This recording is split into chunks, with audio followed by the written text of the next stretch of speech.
একটা সত্যি কথা বলবো, এই আরসিবি টিমটা সত্যি কিছু হবার নেই, কিচ্ছু হবার নেই। এই টিমটা না ফাইনাল খেলতে পারবে, না কাপ ওঠাতে পারবে কোনোদিন, না ভালো কনসিস্টেন্ট পারফরমেন্স দিতে পারবে। এইরকম বোলিং অ্যাটাক নিয়ে একটা টিম কোনোভাবেই আইপিএল চ্যাম্পিয়নশিপ জিততে পারে না। এর থেকে ভাই জিম্বাবুয়ে আয়ারল্যান্ডের বোলিং অ্যাটাক অনেক অনেক ভালো। এরকম জঘন্যতম বোলিং অ্যাটাক আমি আজ পর্যন্ত আইপিএলে কোনো টিমের দেখিনি। ব্যাঙ্গালোরেরও আগে এর থেকে ভালো বোলিং অ্যাটাক ছিল যতদিন ইউজিএল ছিল। অন্তত ফাস্ট বোলাররা কাজ না করলে স্পিনার এসে কিছুটা কাজ করে দিত। বাট এই টিমটার মধ্যে না আছে স্পিনার, না আছে পেসার, না আছে মিডিয়াম পেসার, কিচ্ছু নেই, না আছে ডেথ বোলার, না আছে পাওয়ার প্লে বোলার, কিচ্ছু নেই। তো কালকে এমআই এবং আরসিবির ম্যাচ ছিল এবং আরসিবি খুব বাজেভাবে কালকে একতরফাভাবে হেরেছে। তো সেটা নিয়ে ডিসকাশন করব, চলুন ভিডিও শুরু করা যাক।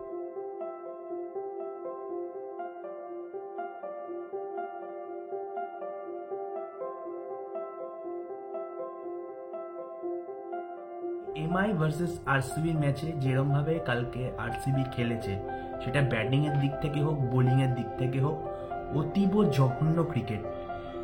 না প্রথম দিকে পাওয়ার প্লেতে কিছু করতে পারছে আরসিবি, না মিডিল ওভারে কিছু করতে পারছে। ডেথ ওভারে গিয়ে দিনেশ কার্তিক হোক বা অন্যদিকে মহিপাল লোমড়োর হোক, কোনোদিন আনিস রাওয়াত হোক, তারা এসে ম্যাচটাকে একটুখানি জমিয়ে রাখছে।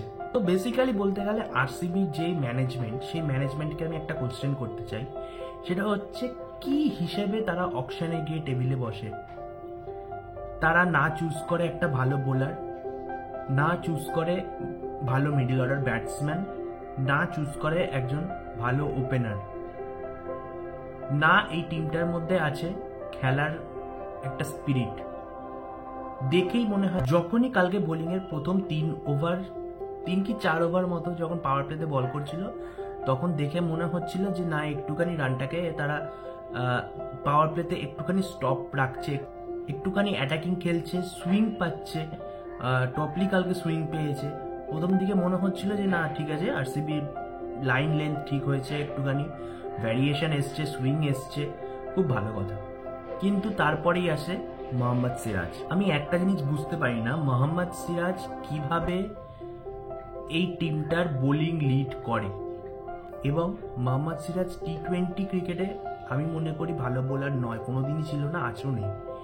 ওডিআই এবং টেস্টের জন্য মোহাম্মদ সিরাজ বেস্ট, যেখানে তাকে একটা কুশন দেওয়া হয়, তার বল সুইং করে, পিচ থেকে ভ্যারিয়েশন, পিচ থেকে একটুখানি হেল্প আসে, সেখানে মোহাম্মদ সিরাজ এক্সেলেন্ট। এবং সেখানে কোনো ডাউট নেই মোহাম্মদ সিরাজ টেস্টে এবং ওডিআইতে যেরমভাবে পারফরমেন্স করে এবং যেরমভাবে বল করে।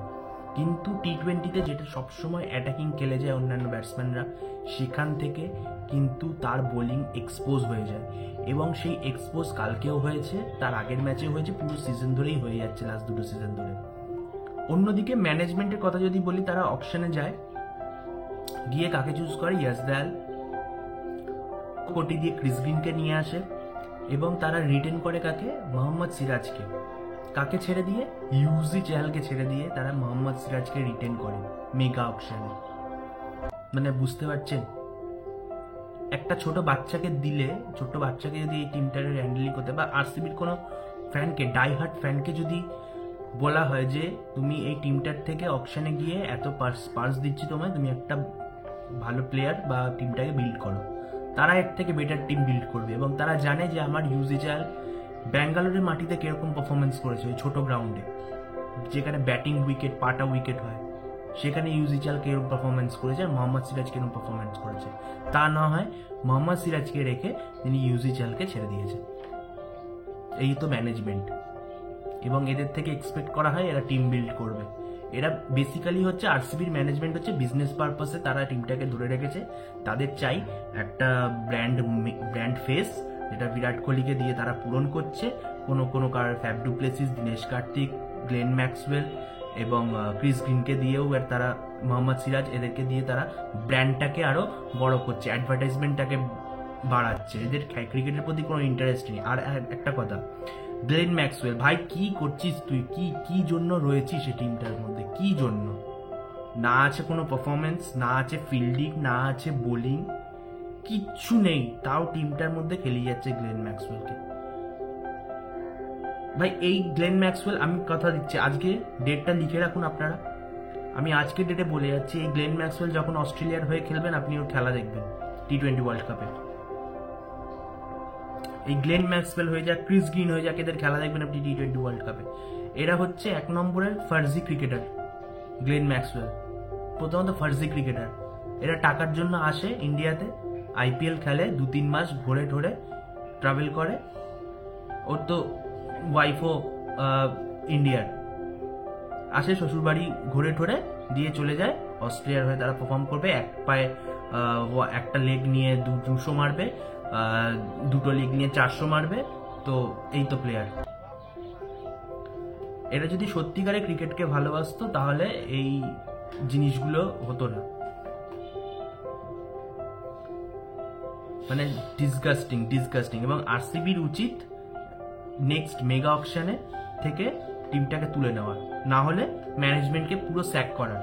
সিইও যে ওনার, তার উচিত যে ম্যানেজমেন্টকে পুরো স্যাক করার, তার নতুন সিইও নিয়ে আসা, নতুন ম্যানেজমেন্ট নিয়ে আসা, তাদেরকে ফ্রেশ স্টার্ট দেওয়া নেক্সট অকশন থেকে। বাট সেটা তো হবেই না। আরসিবি ম্যানেজমেন্ট তো তারা তাদের মন মর্জি মতোই খেলে যাবে এবং তাদের ফ্যান্সদের নিরাশ করে যাবে এবং কিছু বলার নেই আর। এবং অন্যদিকে এমআইয়ের কথা যদি বলি আমি, এমআই কালকে দুর্ধর্ষ খেলেছে। তাদের ফ্লস বোলিংয়ে প্রচুর রয়েছে, বাট যেরকমভাবে ব্যাটিং করেছে, কালকে যদি 250 করে দিত ব্যাঙ্গালোর তাহলেও চেজ হয়ে যেত, কোনো তাতে অসুবিধা হতো না মুম্বাই ইন্ডিয়ান্সের এই চেষ্টা করাতে। তো বেসিক্যালি মুম্বাই ইন্ডিয়ান্স যেরকমভাবে ব্যাটিং করছে, কালকে সূর্যকুমার যাদব যেরকমভাবে 19 বলে 50 করেছে, প্লাস ঈশান কিষান, রোহিত শর্মা প্রথম দিকে যেরকম স্টার্ট দিয়েছে এবং লাস্টের দিকে এসে হার্দিক পান্ডিয়া এবং তিলক বর্মা যেরকমভাবে ফিনিশ করেছে, টোটালি আউটস্ট্যান্ডিং। এবং উইক বোলিং লাইন আপের এগেনস্টে পড়লে মুম্বাই ইন্ডিয়ান্স কিন্তু ডেঞ্জারাস হয়ে যাবে। বাট যদি রাজস্থান রয়্যালস হয়ে যাক বা লখনৌ সুপার জায়ান্টস হয়ে যাক, এদের সামনে যখন পড়বে তখন কিন্তু দেখার যে তারা কিভাবে ওভারকাম করে জিনিসটাকে, ব্যাটিংটাকে কিভাবে তারা আরো এই পাওয়ারফুল ব্যাটিং লাইন আপটা দেখা যায় কিনা। কিন্তু যতদিন না এই টিমের বড় বড় টিমের সামনে পড়ছে ততদিন মুম্বাইকে বোঝা যাবে না যাদের ব্যাটিংয়ে কিরকম কি দম। বাট এই বোলিং লাইন আপের ক্ষেত্রে যদি আমি বলি যে একটা ক্লাব ক্রিকেটকেও যদি দাঁড় করিয়ে দেওয়া হতো কালকে, তারাও কিন্তু 250 করে দিয়ে চলে যেত ওই ছোট মাঠে, ওই পাটা গ্রাউন্ডে ডিউয়ের সাথে। তো কালকে মুম্বাই ইন্ডিয়ান্সের ব্যাটিং নিয়ে বেশি কিছু বলার নেই, এটুকুনি বলার যে সবাই খুব টাচে রয়েছে। লাস্টের দিকে রোমেরিও শেফার্ডও ছিল, টিম ডেভিডও ছিল, সবাই কালকে লাস্টের দিকে তো উইকেট পড়ে গেলেও কিন্তু কালকে ম্যাচটা ইজিলি বার করে দিত। এবং আরসিবির মোটামুটি ক্যাম্পেইন এখানে শেষ।